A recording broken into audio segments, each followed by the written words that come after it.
Many times we get into the deception of righteousness. Conflict exists because people don't know themselves as source. The second that we declare and we decide one side is right and the other side is wrong, in that moment, we have moved into the 3D ego and we have left divine consciousness. When we're taking sides, we're also taking on a bit of hatred. I remember one time reading this quote by Mother Teresa, and she said, "Whatever you fight weakens you." Peace is the realization that life force, soul, God, divine mind, has never been divided, never opposed itself, and has never taken a side. You're listening to the Transform Your Life from the Inside Out podcast. This episode is titled, Why Taking Sides is a Huge Source of Inner Conflict. You know, many of us think that conflict is in the world, but your conflict doesn't persist because there's a lack of truth in the universe or a lack of peace, or there's not even a lack of desire for harmony in your life or the universe. And people aren't inherently bad for the most part, but we see conflict everywhere in the external world. Conflict exists because people don't know themselves as source. And when we recognize and know ourselves as life source and not 3D ego, all conflict and all the sides that we all take automatically disappear. So if you'd like to remove conflict from your life and bring more harmony and peace into your life, starting with this episode, keep listening. Okay, so in this episode, we're talking about conflict. We're talking about all the disharmony. You know, I'm going to go a couple of different places here because many of you guys think that harmony and disharmony are about the world outside of you, or it might be out of doors of your home, or the conflict is in my home, but not in the world. And what we want to look at is all the things, because see, these are the source of us understanding conflict. When we start reacting or thinking from or observing anger, fear, judgment, and for big people and especially parents, the desire to fix a situation, we lose the quietness and peacefulness and solitude of mind that is the peace that we desire. Many of us, what we do, and I cannot judge here. I've done it for many years. I don't do it all that much anymore. I'm sure that I do, and I'm sure that I'm not even aware of it. But many times we get into the deception of righteousness. Now, I used to defend my righteousness by thinking, I want the world to be a much better place. I want everyone to get along. And what's wrong with these people who are always trying to hurt people? Or what's wrong with these people that are causing all this conflict or all this hate or all this anger in the world? And then what I did, which is what many of us do, we take sides. But what we don't look at is when we're taking sides, we're also taking on a bit of hatred. And we don't think about it that way. And many of us, when we're taking sides, look at the world today. When we are taking sides, what comes with that for most people is we are taking on a lot of anger. Now, on the flip side of this entire concept that I'm trying to explain, many times, which was mine more than most, we would disguise taking sides as compassion. Even today, I am still big on justice, equality, nondescript morality, and I don't mean religious morality, but treating people well. And then many of us want to be morally correct. And we don't recognize we're taking sides when we do that. You know, yesterday, my car broke down and I just moved to a small Colorado town. I don't know any mechanics in town. I just Google on my phone looking for a tow truck. Guys, I have never needed a tow truck. So I just saw a couple of ads and one had something like, we'll be there in 15 to 30 minutes or it's free. And it was already late in the day. And I'm like, okay, I'll just click that one. Well, come to find out, it was a Chinese company that literally placed an ad here where I live, and I'm sure in many other places. And when I called them, it didn't feel right. There was something off. It's a small town. And I told them where I was and they couldn't find it on the map. And my thought was, well, if you're a local company, and I asked them and they said yes, if you're a local company, then how come you don't know where this particular supermarket is? They didn't know, and that was a red flag. Anyway, they said they were sending a truck my way after charging me $525. I didn't know that you pay after, not before. Come to find out, my intuition kicked in, and I'm like, I'm going to Google this phone number. Scam. Big time. So now I have to call Amex and reverse the charge. But a lot of times we go into hate and anger and resentment and all these kind of things. We become very righteous. I'm a good person. They're a bad person. We don't recognize that's all from the position of our human ego. Every bit of that is from human morality and human ego. And I think back growing up in a small Texas town, the amount of fundamental Christian, and even living in Texas for many years, and the amount of mega churches, the amount of egotistical, arrogant, anger-driven morality, meaning a Baptist preacher would preach all day long about Jesus and morality and being morally correct and all this kind of crap, not even recognizing that they're just preaching one little model of reality.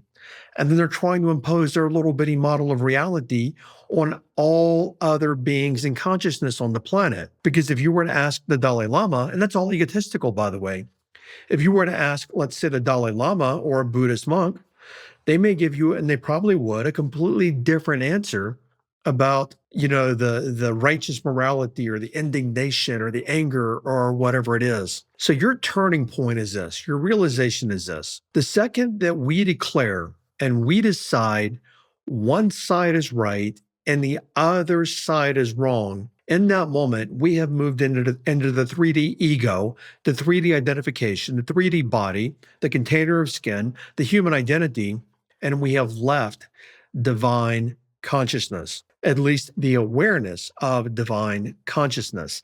And this right here is what divides humanity, is when we live from the righteous, many times, indignation of the righteousness and the morality of a particular human identity. And, talking about the small Texas town, preachers divide. I don't care what anyone says. Look around. Watch any late night TV, just a regular channel. I don't have it, but I can find it online, I'm sure. Regular channels preaching their morality on marriage and who can get married and what happens if you do this and you can't get married, or adultery or whatever it is. Preachers divide. Politicians divide. Money classes divide. Countries divide. Religions divide. All for what? Think about this. And this whole podcast is about transforming your life from the inside out. And in the vein that I'm doing it, it's to help you find a better experience of life, better quality of life. Now, I'd mentioned, why do all these institutions, money, politicians, preachers, countries, religions, why do they divide? It's all a disguise of consciousness wrapped in dogma relative to the identity of the person spreading the dogma. What we have to recognize is all of us we all have consciousness running through us, but like Gandhi said, there is no religion in heaven. We all have and are consciousness, but then we put the consciousness in the container of the body, and then we wrap it in a flag or in a religion or in a thought or in a hate or in a war against other people. And a great metaphor that I was thinking about earlier, if you look, the place that we have to go to, you're listening right now, where we have to go is above all this. A metaphor that popped into my mind earlier when I was thinking about this episode, how do we rise above this? How can I help people in this episode? Look at Coke and look at Pepsi. You will look at Coca-Cola saying, we are better than Pepsi, we taste better. And you'll look at Pepsi saying, we are better than Coca-Cola, we taste better. But the truth is, ask someone who doesn't drink any soda. But the truth is, they are both soda and they are both equal, even though they appear differently. And then you can ask someone like me who doesn't drink soda, and I'll say, candidly, personally, I think they're both shit. I think they're both garbage. And I don't think human beings are garbage. But that's demonstrating the metaphor is that Neither one of them are right. Neither one of them are better. They are just soda. And the same thing about human beings. We have to recognize that we are all source consciousness. First and foremost, we need to understand that we are consciousness that lives in these containers and that we are judging not from divine mind or God or spirit or life source. We're not judging from there, which is all pure love. We are judging from the container. Okay, so we take sides all day long. And again, this podcast is about finding peace. The way to find peace is to stop taking sides. So, what does it look like to take a side? Because the thing about taking a side has no spiritual reality or truth. Think about that. A side has no spiritual reality or truth. Taking a side is basically a behavior, a product of the human intellect. And the human intellect is trying to interpret the world, telling everyone else, this is what my interpretation tells the world that it is. But by the way, I'm only going to tell you what the world is as I'm interpreting from my little bitty experience of my container, of my experience on this planet. And you're wrong, and I'm right. And then we take sides. And the thing about the human body and our understanding of human reality, we can definitely perceive sides and we can definitely perceive a divide. But the mind, the soul, and consciousness, it cannot perceive anything other than unity. For human beings, our default setting is divide, us against them. But at the level of Gandhi, there is no religion in heaven. I mean, speaking of divide, let's use the metaphor of heaven as people understand it. You do not go to, if you go there, and I'm using this again as an example, you do not go to air quote heaven. By the way, poor people who come to heaven go to that part of heaven. They go to the south side of heaven. Rich people go to that part of heaven. Muslims go to that part of heaven. The Christians go to that part of heaven. The good Christians go to the better part of heaven. And the bad Christians, even though they kind of barely made it in by the skin of their teeth, they go to a different part of heaven. No, if you're in this metaphor that I'm using of heaven, you are in heaven, period. We are consciousness, period. But it's taking the sides and the divide that creates all of our conflict for us. Because in our mind, oh my God, I took this side, I'm righteous, and they are on that side, and they are wrong, and they are not righteous. And guess what? They're bad people over there. And I'm going to use all of my mental power, my mind, and my awareness, and I'm going to hate on them over there. And I'm going to lose all my peace of mind because of my righteous indignation. It's all human ego. I remember one time reading this quote by Mother Teresa, and she said, whatever you fight weakens you. Think about that. Whatever you fight weakens you. The realization that came to me is you cannot be for something without automatically being against something else. Think about that. The moment you oppose something, you grant it power, you acknowledge it as real, and you actively feed the illusion of, oh, okay, I literally am for this. I am for abortion. I am against abortion. I am for smoking. I'm against smoking. I am for gay marriage. I am against gay marriage. I am for rich people. I am against poor people. And the list goes on into infinity from human beings. And the second you walk into that trap, you automatically are fighting something. And it's like you're covered in a blanket, but you can't get out. You can't get out from underneath it. You're fighting and you're swinging away at the blanket, but you can't get out. You know, we have the best example in the world right now. Look at this nonsensical movement called MAGA, Make America Great Again. And the sheer, fucking stupidity that comes out of that movement or opposite movements that fight that movement. It's sheer freaking human stupidity and a lack of awareness. Because people who get into these illusions, they feed the illusions and then they fight the other side. They tear down the other side. They burn down the homes of the other side. They condemn, they imprison, they chase, they chastise, they dox, they do all these things to the other side. And what comes to mind is I remember many years ago, Wayne Dyer, and I've said it in the podcast before. Wayne Dyer said a tree does not set fire to the branches on the other side of the tree. Think about that. A tree does not set fire to the other side of to the branches on the other side of the tree. But if we think it's a different tree, we think it's okay to set fire on that tree because I'm a better and more righteous and I'm just a smarter tree over here, and I'm going to burn that tree down when it's all part of the same tree.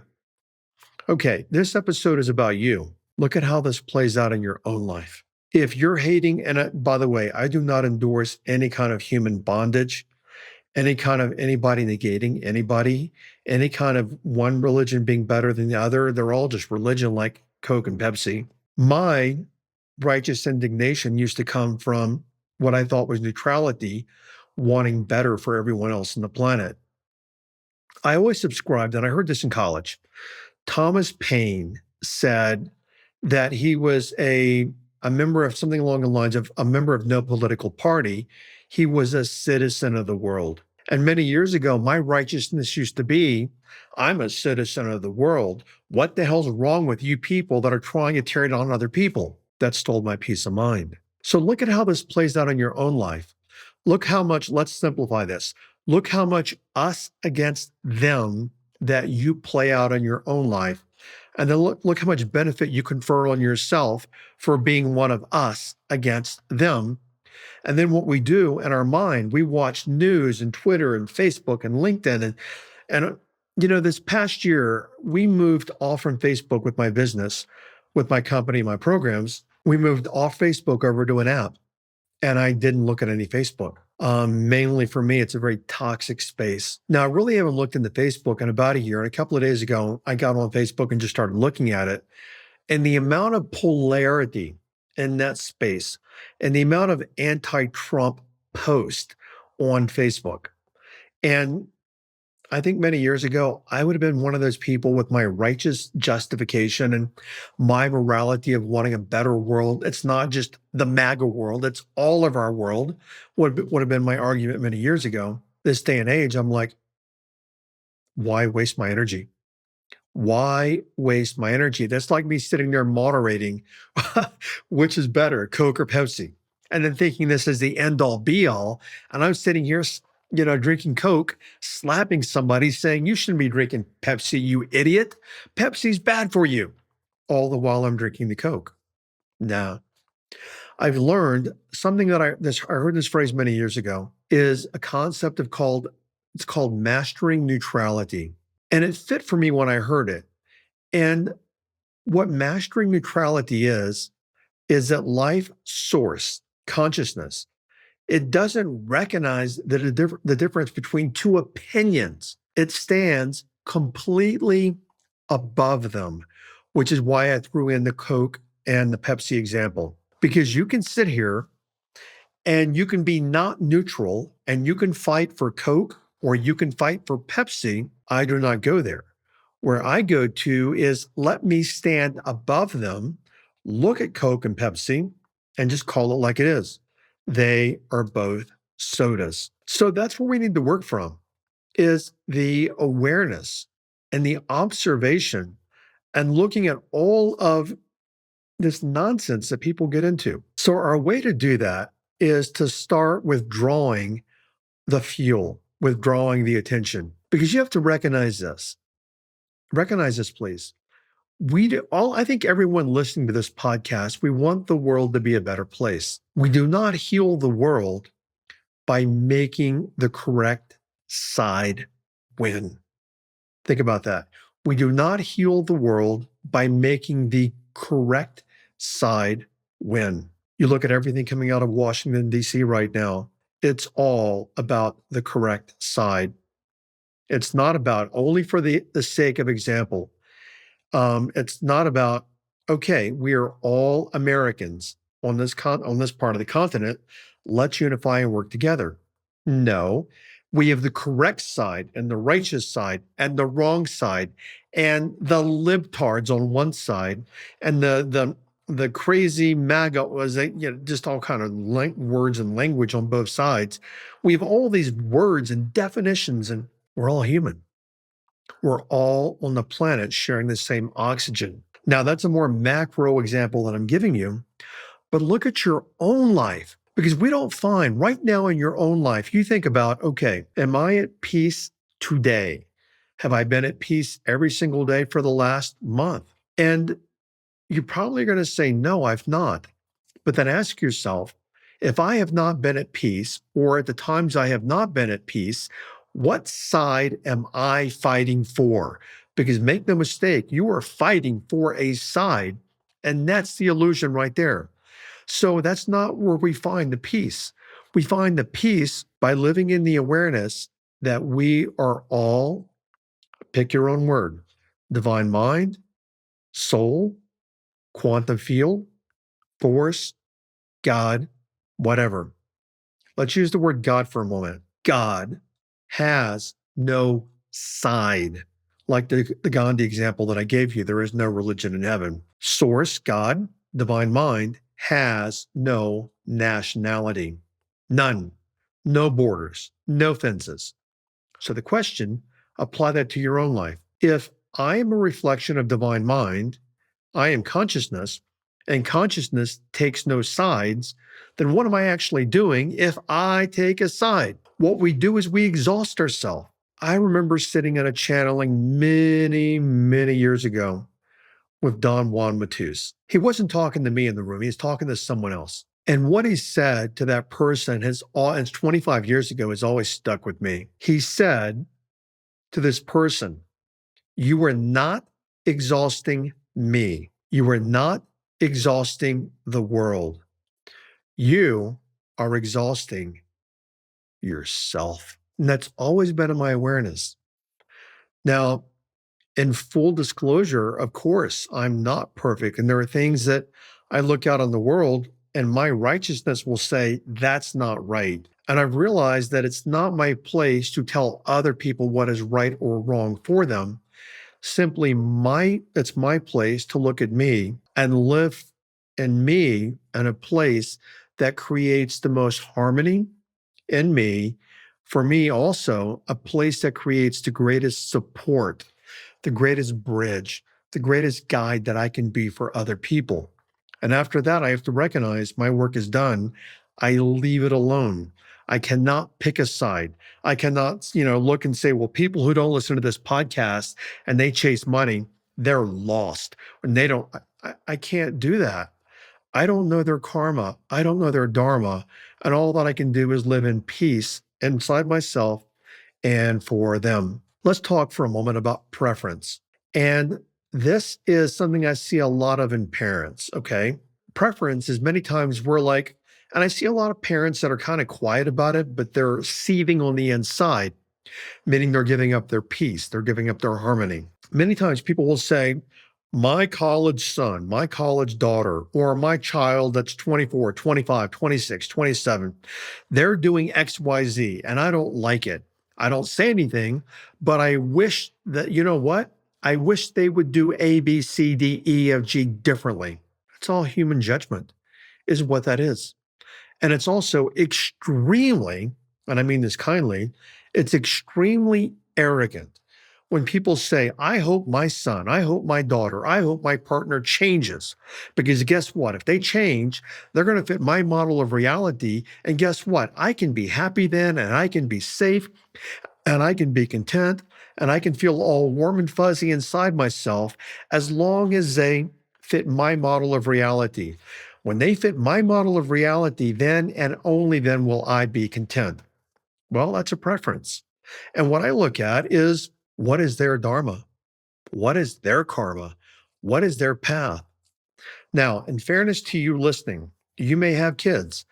I do not have kids, but I know myself well enough that if I had kids and they said, and I would judge, but I'd say, do whatever the hell you want to do with your life, just don't hurt other people. But so many parents try to control what their kids do because they think they know best for their kid. I would be like, I'm always here to support. I'm always here to love.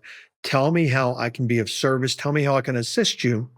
And I support you on whatever path that you choose for yourself. So, when parents do that, many times they do it. I understand why they're doing it because they love. In their mind, and it's an expression of, if I worry about my son or daughter, they moved across the country.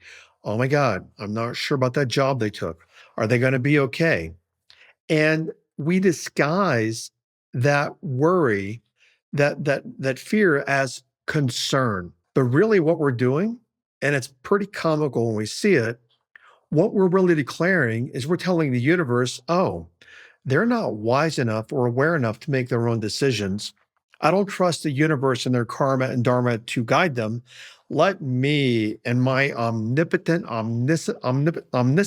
can't talk today, omniscient wisdom and my judgment, let me control and approve what they are doing. Because if I control and approve what they're doing, okay, guess what? Based upon my limited model of reality, they're going to be okay. And that's not the way that it works. So here's where we have to work from is many times when we have desires to do things in the world to change appearances, what we're failing to realize is that this desire to change other people or change appearances is basically we're trying to control something in the world. And we don't see it like that, but we have to recognize the reality. When we're trying to control something in the world, in that exact moment, simultaneously, we are giving up our peace. So recognize this, and here's your takeaway. And I said I wouldn't give you takeaways, but food for thought, okay? Peace is not the result of conflict being resolved in the world or the world of appearance, okay? I'll say it again. Peace, because many of us think when I see the war in the Middle East, when I see Palestine free, something outside of myself, when I see that, okay, now I can be at peace. So peace is not the result of a family conflict or conflict in the world or the world of appearances. Peace is the realization that life force, soul, God, divine mind, has never been divided, never opposed itself, and has never taken a side. You think about that. Never taken a side. Little afternote here. One of my good friends who left the planet, Akio Matsumura, was good friends with a man who started the Human Kindness Foundation like 30 years ago. And this man wrote a very powerful letter to God. You can find it online, Letter to God by Human Kindness Foundation. And it was written very colloquially and very easy for humans to understand. And basically, in this letter, it was God writing a letter. God said, I am tired of you using me, something along the lines, I am tired of you using me to defend me. I am not this and I am not that. I am the whole enchilada. Think about that. I am the whole enchilada. But what we do is we fight saying it's this and it's that and it's this. No, it's not. Divine mind, soul doesn't take sides. It is the whole enchilada of humanity. And we have to recognize that and be at peace with that and open our heart with that. If you found value in this episode, if you would please share with other people. And if you find value in my episodes, please go to Apple, iTunes, and leave me a 5-star review. Anything less than that will not help me, but I'd be very grateful for that. Thanks for listening, and I'll catch you over on another episode. Bye-bye.